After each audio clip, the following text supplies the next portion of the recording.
Hello dear students, मैं सौरभ खरकवाल आप लोगों का हमारे इस यूट्यूब चैनल में बहुत बहुत स्वागत करता हूं। मैंने class 12th physics complete start की हुई है और हमारा पहला चैप्टर चल रहा है इलेक्ट्रिक चार्ज एंड फील्ड।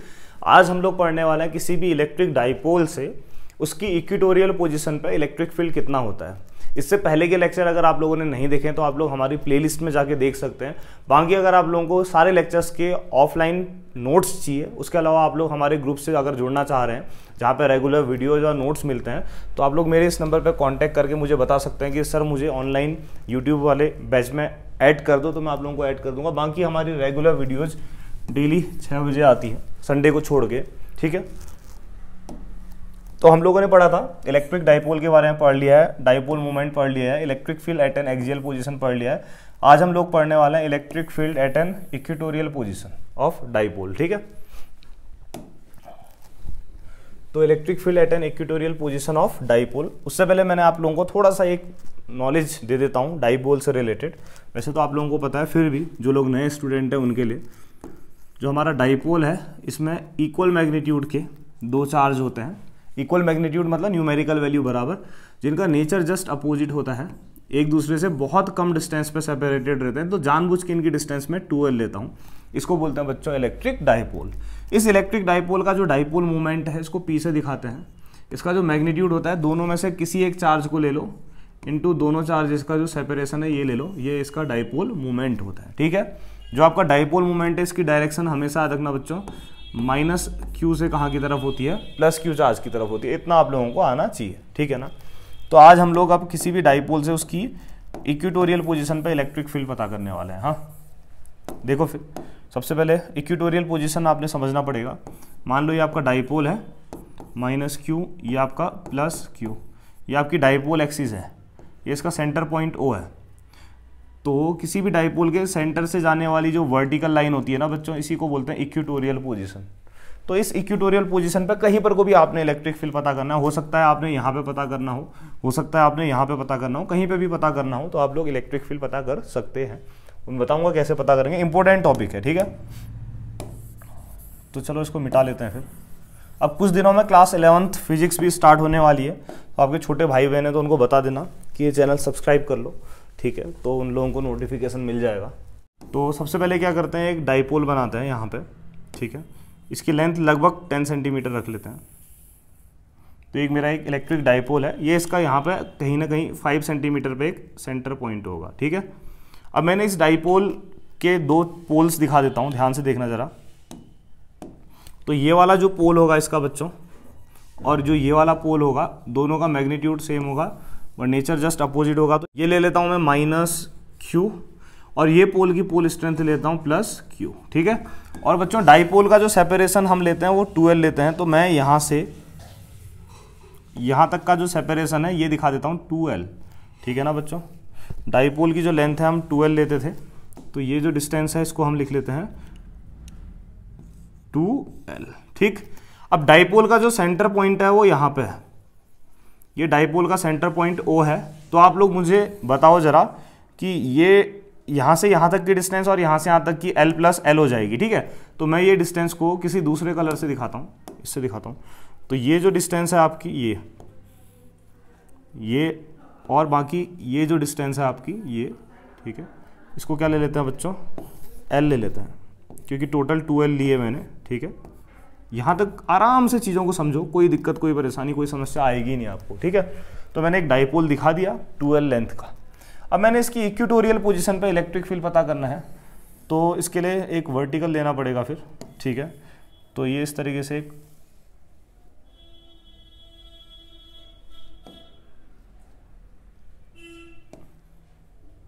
ठीक है, इस तरीके से एक इसकी इक्वेटोरियल पोजीशन ले लेते हैं जहाँ पे हमने इलेक्ट्रिक फील्ड पता करना है। ये तो ये इससे जाने वाली इसकी क्या है बच्चों, एक इक्वेटोरियल पोजीशन है, ठीक है।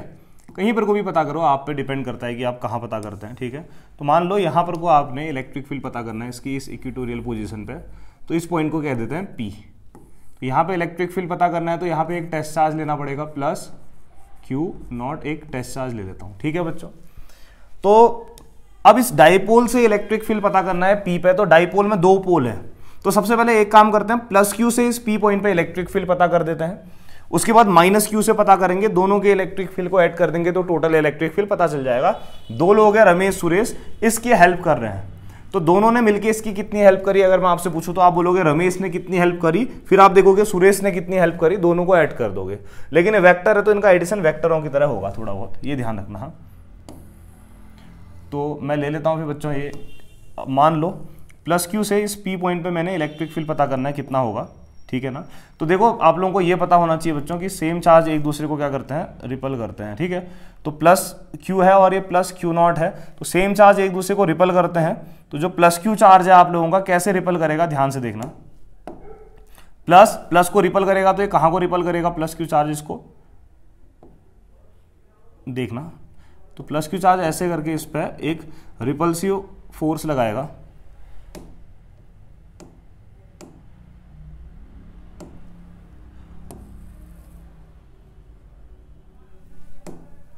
ये तो ये इस पे ऐसे करके एक रिपल्सिव फोर्स लगाएगा इस डायरेक्शन में, ठीक है।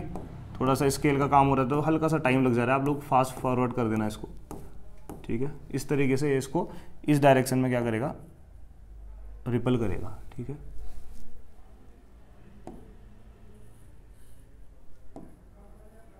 थोड़ा सा और दूर तक दिखा देते हैं, ये ठीक है, कोई दिक्कत तो नहीं है। तो ये प्लस इस प्लस क्यू नॉट को यहाँ को रिपल करेगा तो इस प्लस क्यू की वजह से जो इलेक्ट्रिक फील्ड आएगा वो इस डायरेक्शन में आएगा। तो प्लस क्यू ने प्लस क्यू नॉट को यहाँ को रिपल किया तो इसकी वजह से जो इलेक्ट्रिक फील्ड है इसको E1 ले लेते हैं, ठीक है। यहाँ को क्यों आया, क्योंकि सेम चार्ज एक दूसरे को क्या करते हैं बच्चों, रिपल करते हैं। आप लोगों को क्लियर होना चाहिए, ठीक है। अब दूसरी बात, अब आगे सुनना जरा, हाँ ध्यान से। ये माइनस क्यू भी तो है, अब माइनस क्या करेगा बताओ, तो इसको अट्रैक्ट करेगा। तो माइनस इसको अट्रैक्ट करेगा तो minus Q charge plus Q not को, अपोजिट चार्ज एक दूसरे को अट्रैक्ट करते हैं, तो माइनस क्यू इस प्लस क्यू नॉट को कैसे अट्रैक्ट करेगा ये देखना जरा। माइनस इस प्लस को अपनी तरफ अट्रैक्ट करेगा तो ये इस तरीके से अट्रैक्ट करेगा, ये ठीक है। अपोजिट चार्ज एक दूसरे को अट्रैक्ट करते हैं तो इस तरीके से माइनस क्यू इस प्लस क्यू नॉट को अट्रैक्ट करेगा अपनी तरफ, ठीक है बच्चों, ध्यान रखना। तो माइनस इस प्लस क्यू नॉट को अपनी तरफ अट्रैक्ट कर रहा है तो माइनस की वजह से जो इलेक्ट्रिक फील्ड है इस डायरेक्शन में आएगा, ऐसे करके ये, ठीक है। तो माइनस की वजह से इलेक्ट्रिक फील्ड यहाँ को आया, इसको हम दूसरे कलर से दिखा देते हैं। तो माइनस ने इसको अट्रैक्ट किया तो माइनस की वजह से जो इलेक्ट्रिक फील्ड आया यहाँ को आया, ठीक है। ये समझ में आ गया ना, क्योंकि माइनस ने प्लस को खींचा है और जो प्लस है इसकी वजह से इसने इसको रिपल किया है तो इसकी वजह से जो इलेक्ट्रिक फील्ड है यहां को आ रहा है, ठीक है। ध्यान से समझना चीजों को, इसकी वजह से यहां को आ रहा है। तो दो इलेक्ट्रिक फील्ड आ गए, प्लस क्यू ने इधर को रिपल किया E1 से और माइनस क्यू ने अट्रैक्ट किया इधर को E2 से, ठीक है। तो इन दोनों की वजह से प्लस क्यू और माइनस क्यू की वजह से P पॉइंट पे हमने इलेक्ट्रिक फील्ड निकाल दिया है। अब आपको रिजल्टेंट इलेक्ट्रिक फील्ड पता करना है P पे कितना होगा। तो सीधी सी बात है, जब भी दो वेक्टर एक दूसरे से थीटा एंगल पे होते हैं तो उनका रिजल्टेंट क्या होता है बच्चों, इनसे बनने वाले पैरेललोग्राम के डायगोनल के अलोंग होता है, ये हमें पता होना चाहिए। जब भी दो वेक्टर एक दूसरे से थीटा एंगल पे होते हैं तो इनका जो रिजल्टेंट है इनसे बनने वाले पैरेललोग्राम के डायगोनल के अलोंग होता है। तो इनका जो रिजल्टेंट है आज E1 और E2 का, वो कहाँ को आएगा अगर मैं आपसे बोलूँ तो इनका जो रिजल्टेंट है वो इधर को आएगा। जो इनसे बनने वाला पैरेललोग्राम है इस पैरेललोग्राम के डायगोनल के अलोंग आएगा इनका रिजल्टेंट, ठीक है। अब इनसे बनने वाला पैरेललोग्राम बना लेते हैं फिर बच्चों, कैसा पैरेललोग्राम बनेगा थोड़ा सा चीज़ों को देखना समझना। हाँ, तो ये ऐसा कुछ बनेगा इनसे बनने वाला पैरेललोग्राम, ये ठीक है। इधर का भी दिखा देते हैं, थोड़ा सा ये रूलर की वजह से ना हल्का टाइम लग जा रहा है, लेकिन फिगर बढ़िया बनेगा ना तो चीज़ें अपने आप क्लियर हो जाएगी। तो इनसे बनने वाला पैरेललोग्राम कुछ ऐसा बनेगा, इसके पैरेलल ये लोगे, ओ ठीक है। देखो इसके पैरेलल मैंने ये ले लिया और इसके पैरेलल ये ले लिया, तो इनसे बनने वाला पैरेललोग्राम ऐसा बना। तो इस पैरेललोग्राम का जो डायगोनल है, जो आपको मैं दिखाता हूं, ये वाली चीज, तो यही आपको रिजल्टेंट बताएगा, ठीक है। तो ये है आपका रिजल्टेंट इलेक्ट्रिक फील्ड यहाँ पे, ठीक है। तो इसको क्या लिखना पड़ेगा, E लिखना पड़ेगा। क्लियर हो रहा है ना, इसकी वजह से यहाँ को, इसकी वजह से यहाँ को, तो दोनों बस से बनने वाले पैरेललोग्राम का जो डायगोनल है वही आपको रिजल्टेंट इलेक्ट्रिक फील्ड बताएगा। अब एक काम करते हैं, ध्यान से सुनना। आज मैंने इस डाइपोल से इसकी इक्वेटोरियल पोजीशन पे इलेक्ट्रिक फील्ड पता करना है, तो इस डाइपोल से इसकी इक्वेटोरियल पोजीशन तक की जो डिस्टेंस है ना, ओ से लेकर पी तक की, ये आर ले लेते हैं बच्चों। ये डिस्टेंस क्या ले लेते हैं? आर। ओ से पी तक की डिस्टेंस आर ले लेते हैं। आपको पता है ये एल है, ये आर है। तो आपने पढ़ा होगा कि किसी भी राइट एंगल ट्रायंगल में जो हाइपोटेन्यूज का स्क्वायर होता है बच्चों, ये होता है आपका परपेंडिकुलर का स्क्वायर प्लस बेस का स्क्वायर। तो हाइपोटेन्यूज कितना हो जाएगा बताओ? स्क्वायर हटाओगे तो अंडर रूट परपेंडिकुलर का स्क्वायर प्लस बेस का स्क्वायर। तो देखो आपका परपेंडिकुलर आर है और बेस एल है, तो हाइपोटेन्यूज कितना हो जाएगा बताओ? ये अंडर रूट कितना हो जाएगा? ये हो जाएगा आपका under root R square plus L square. ठीक है, सेम यहाँ इस राइट एंगल ट्रायंगल में देखूंगा, परपेंडिकुलर आर है, बेस एल है, तो आपका ये जो हाइपोटेन्यूज आएगा यहाँ से यहाँ तक की डिस्टेंस, ये कितनी आ जाएगी बच्चों? ये आ जाएगी आपकी अंडर रूट कितना? R square plus L square के बराबर। कि आई होप इतना चीज़ें आप लोगों को समझ में आई हो, ठीक है ना? यहाँ तक कोई दिक्कत, कोई परेशानी, कोई समस्या नहीं होनी चाहिए। अब एक काम करता हूँ, कुछ चीज़ें मैं अपनी तरफ से सपोज कर लेता हूँ। हाँ, लेट अस सपोज, मान लो कि ये जो हॉरिजॉन्टल है इसके साथ इस डायगोनल का जो बनने वाला एंगल है ये थीटा ले लेते हैं। ठीक है, अब आपको दिख रहा होगा ये और ये दो पैरेलल लाइन है, उनको एक ट्रांसवर्सल लाइन अगर इंटरसेक्ट करती है तो जेड बन रहा है ना, तो ये एंगल थीटा है, तो ये भी कितना हो जाएगा? थीटा। और पैरेललोग्राम का डायगोनल इसको दो बराबर हिस्सों में तोड़ता है, तो ये थीटा, तो ये भी कितना आ जाएगा बच्चों? थीटा। यहां तक कोई दिक्कत तो नहीं है ना? अब इन दोनों पॉइंट को कुछ नाम दे देते हैं। ये पॉइंट को नाम देते हैं बच्चों ए, और ये पॉइंट को नाम देते हैं मैं बी। चलेगा ना? यहां तक कोई दिक्कत, कोई परेशानी, कोई समस्या तो नहीं है। अब मेरे को पता करना है total electric field at point P due to dipole. हाँ, तो अब लिखना शुरू करते हैं फिर। ठीक है, तो अब मैं लिखता हूं बच्चों, देखो जरा ध्यान से, टोटल ई एफ मतलब इलेक्ट्रिक फील्ड, हाँ, एट कहां पे बोला मैंने? पी। किसकी वजह से? Due to dipole. जो मेरा इलेक्ट्रिक डाइपोल है इसकी वजह से टोटल इलेक्ट्रिक फील्ड कितना आएगा? ठीक है, इस डाइपोल की वजह से पी पॉइंट पे।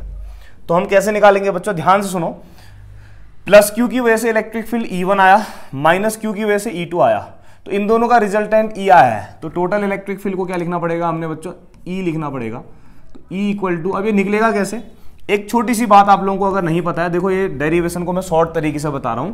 अगर आपके पास कोई ए है, इसका हॉरिजॉन्टल से मतलब जिधर भी थीटा एंगल बन रहा है, डायरेक्ट बता रहा हूं, जिधर थीटा उधर वाला कंपोनेंट होता है कॉस, और इसका जो वर्टिकल कंपोनेंट होता है वो क्या होता है? साइन। ठीक है, अब बताओ E1 और E2 का कौन सा कंपोनेंट रिजल्टेंट को हेल्प कर रहा है? टोटल इलेक्ट्रिक फील्ड यहां को आ रहा है ना, तो E1 का कौन सा कंपोनेंट हेल्प कर रहा होगा? देखो E1 का इसके साथ बनने वाला एंगल थीटा है, तो ये E1 का कौन सा कंपोनेंट आएगा अगर मैं आपसे पूछूं? तो E1 का इसके साथ बनने वाला एंगल थीटा है, तो जिधर थीटा उधर क्या होता है? कॉस।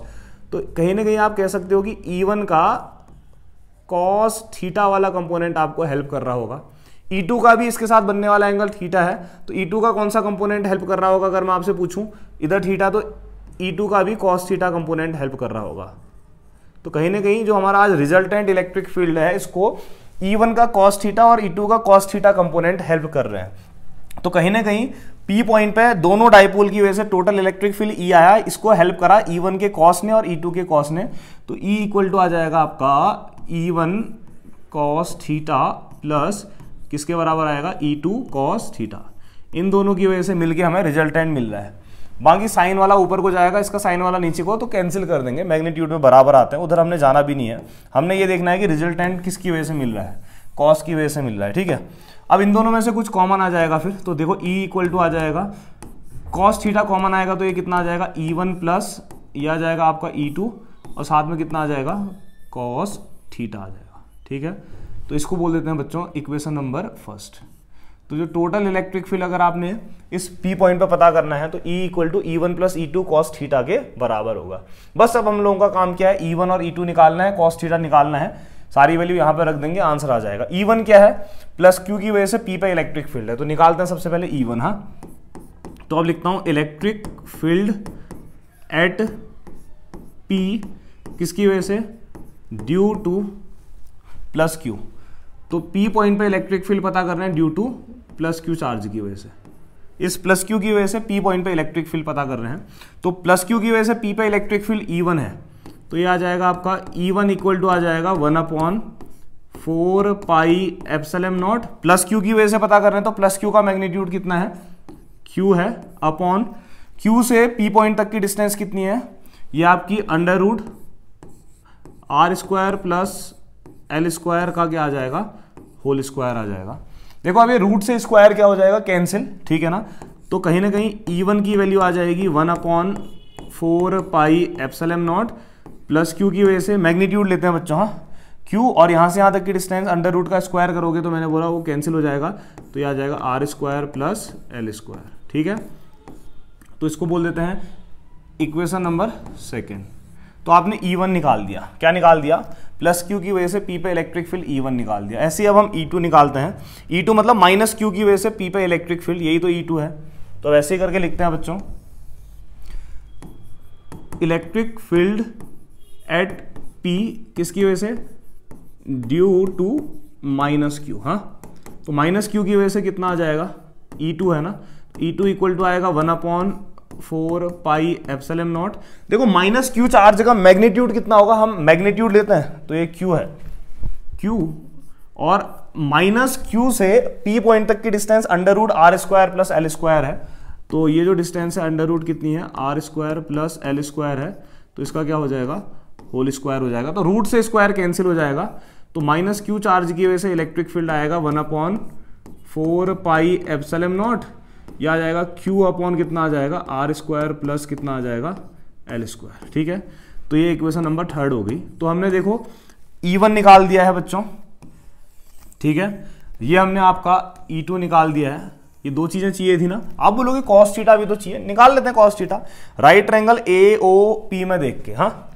तो अब हम देखते हैं in right angle triangle AOP, तो राइट एंगल ट्रायंगल AOP में कॉस थीटा इक्वल टू कितना होता है, बेस अपॉन हाइपोटेन्यूज होता है, सब लोग जानते हैं ना बच्चों, हम सब लोग जानते हैं कि कॉस थीटा इक्वल टू होता है बेस अपॉन हाइपोटेन्यूज। देख एंगल के बगल वाला बेस, हाइपोटेन्यूज यहां से यहां तक की लेंथ कितनी, under root R square plus L square है, तो ये आ जाएगा under root R square plus L square, ठीक है। ये आपकी इक्वेशन नंबर हो गई 4, इक्वेशन नंबर हो गई 4। तो हमने कॉस थीटा भी निकाल दिया, देखो कॉस थीटा निकाल दिया, E1 निकाल दिया, E2 निकाल दिया, तो मेरे को E पता करना था, तो रख दो सारी वैल्यू यहाँ। तो यूजिंग, अब लिखते हैं all values of E1, E2 and cos theta कहाँ, इन इक्वेशन 1 में मिटा दे रहा हूँ बच्चों। ये सारी वैल्यूज अब हम लोग, आप लोग कुछ सेकंड पीछे जाके देख सकते हैं, तो रख देते हैं कहाँ, इस इक्वेशन नंबर 1 में, हाँ।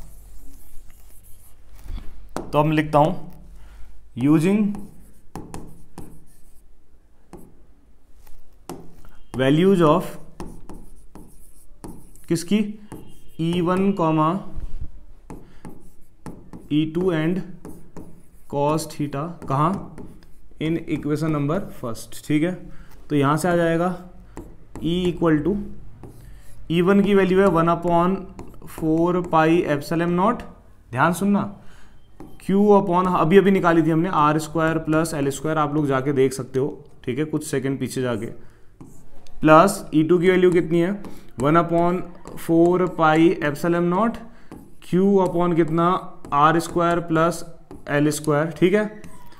ये करली ब्रैकेट बंद, और बाहर कॉस थीटा की वैल्यू कितनी निकाली थी, L upon under root R square plus L square, आप लोग चेक कर सकते हो बच्चों, हाँ। ये हमने कॉस थीटा की वैल्यू निकाली थी, R square plus L square, ठीक है। अगर मान लो ये पूरी चीज x होती तो ये भी तो x हुआ ना, सेम सेम है ना, तो x प्लस x कितना होता है, 2x होता है, ठीक है ना। तो ये x होता तो ये भी x है, तो x प्लस x 2x, तो ऐसे ही ये कितना हो जाएगा, फिर कुछ प्लस कुछ कितना होगा, 2 इंटू कुछ, तो ये आ जाएगा 2 इंटू 1 अपॉन डबल हो जाएगा ना 4 पाई एप्सिलॉन नॉट, ये आपका है Q अपॉन कितना, R square plus L square, ध्यान से देखना, और साथ में ये आपका L अपॉन कितना है, under root R square plus L square, ठीक है। आराम से देखते हुए चलना। अब बताओ इसको क्या मैं ऐसा लिख सकता हूँ, नहीं लिख सकता हूँ, ऊपर के स्टेप सारे मिटा देता हूँ, ठीक है।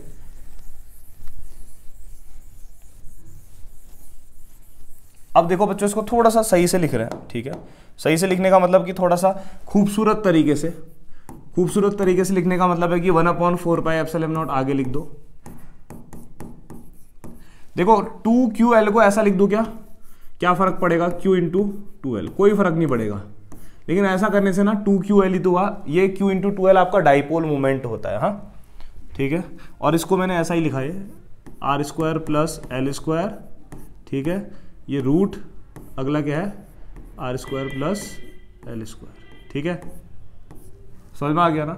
अब साइड में एक इंपॉर्टेंट और एक खास बात बता रहा हूँ, सिंस आपका डाइपोल मोमेंट होता है P इक्वल टू कितना होता है बच्चों, Q इंटू 2L होता है, ये आपको पता होना चाहिए। दूसरी चीज़, कभी भी आपको अगर x रूट x देखने को मिले ना बच्चों, तो x रूट x को लिखते हैं x की पावर 1 इंटू रूट x मतलब x की पावर 1/2, तो इसको लिख सकते हैं x की पावर 1 प्लस कितना लिख सकते हैं 1/2, 2 1 जा 2, 2 + 1 3, तो अगर चाहो तो इसको x की पावर 3/2 लिख सकते हो। तो कभी भी x into root x type का दिखे तो आपको ये x की पावर 3/2 लिख सकते हो, कोई परेशानी नहीं होगी। तो यहाँ पर को मैं ऐसा ही काम यहाँ पे करने वाला हूँ, e equal to 1/4 pi epsilon naught. ठीक हो गया, q इंटू 2L को p कहते हैं तो p रख दिया।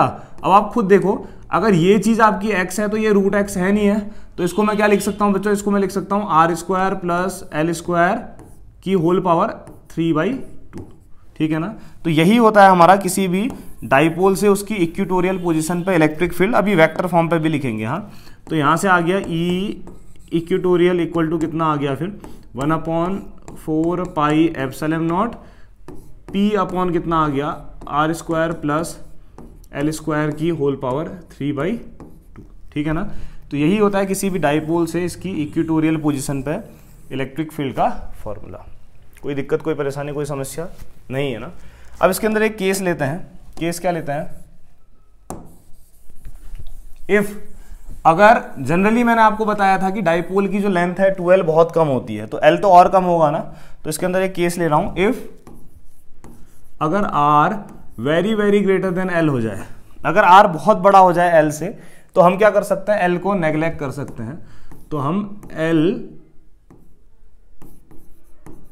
कैन बी नेग्लेक्टेड, तो L को हम नेग्लेक्ट कर सकते हैं अगर R बहुत बड़ा होगा L से। तो यहां से आ जाएगा बच्चों E इक्वेटोरियल इक्वल टू कितना आ जाएगा फिर 1/4 पाई एप्सिलॉन नॉट। ध्यान से देखना, हम P अपॉन L हटा देंगे तो R स्क्वायर की पावर 3/2। देख 3 2 जा 6/2 करोगे तो 3 आएगा, या अपॉन वाले 2 से पावर में ये मल्टीप्लीकेशन वाला 2 कैंसिल हो जाएगा। तो ये E इक्वेटोरियल इक्वल टू कितना आ गया फिर बताओ 1/4 pi epsilon not P upon R cube. तो याद रखना बच्चों, कभी भी R अगर very very greater than L हो तो आप ये फॉर्मूला लगाओगे, इसके बदले थोड़ा इजी हो जाएगा। ठीक है, लेकिन ये कंडीशन सिर्फ तभी के लिए बच्चों जब R very very greater than L हो। हाँ, ये कंडीशन सिर्फ तभी के लिए जब R very very greater than कितना हो, L हो, ये ध्यान रखना। ठीक, अब इसको वेक्टर फॉर्म पे लिखते हैं, क्योंकि जब भी आप इलेक्ट्रिक फील्ड की बात करते हो तो इलेक्ट्रिक फील्ड एक वेक्टर क्वांटिटी होती है। ठीक है, तो इसको वेक्टर फॉर्म पे लिखना बहुत जरूरी होता है।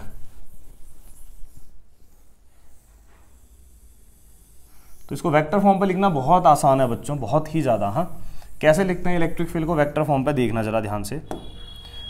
ये आपके डाइपोल का -q चार्ज है, +q चार्ज है। तो आपका जो डाइपोल मूवमेंट होता है बच्चों, हमेशा याद रखना -q से कहाँ की तरफ होता है, +q की तरफ। तो आपका जो डाइपोल मूवमेंट है यहाँ को है, लेकिन आपका रिजल्टेंट इलेक्ट्रिक फील्ड यहाँ को आ रहा है। तो दोनों अपोजिट नहीं आ रहे हैं, डाइपोल मूवमेंट यहाँ को, रिजल्टेंट यहाँ को, अपोजिट डायरेक्शन में आ रहे हैं ना। तो इसको वेक्टर फॉर्म पे कैसे लिखते हैं देखना जरा फिर। इन वेक्टर फॉर्म लिखता हूँ, इन वेक्टर फॉर्म। तो वेक्टर फॉर्म पे इस तरीके से लिखेंगे बच्चों हम इसको, देखना आप देखो E इक्वेटोरियल लिख रहे थे तो E इक्वेटोरियल लिखेंगे, लेकिन वेक्टर का साइन लगा दोगे इक्वल टू, ये कितना आएगा 1/4 pi epsilon not P upon R cube. ये तो आपने मैग्नीट्यूड लिखा ना। अब डायरेक्शन लिखने के लिए P कैप लिख देता हूँ, कोई फर्क नहीं पड़ेगा, ये यूनिट वेक्टर है बच्चों।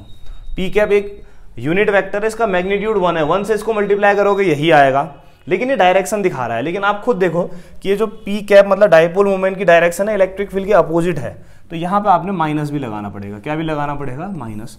तो माइनस क्या बता रहा है कि direction of resultant electric field is opposite to dipole movement. तो लिख देंगे यहाँ पे कि नेगेटिव साइन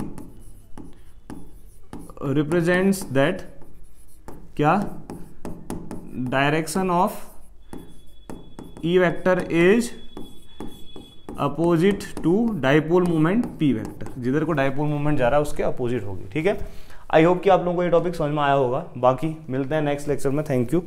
ये टॉपिक बहुत इंपॉर्टेंट थे, एक्सियल और इक्वेटोरियल। कहीं पे भी कोई दिक्कत होती है आप लोग मुझे बता सकते हो। ठीक है, ओके।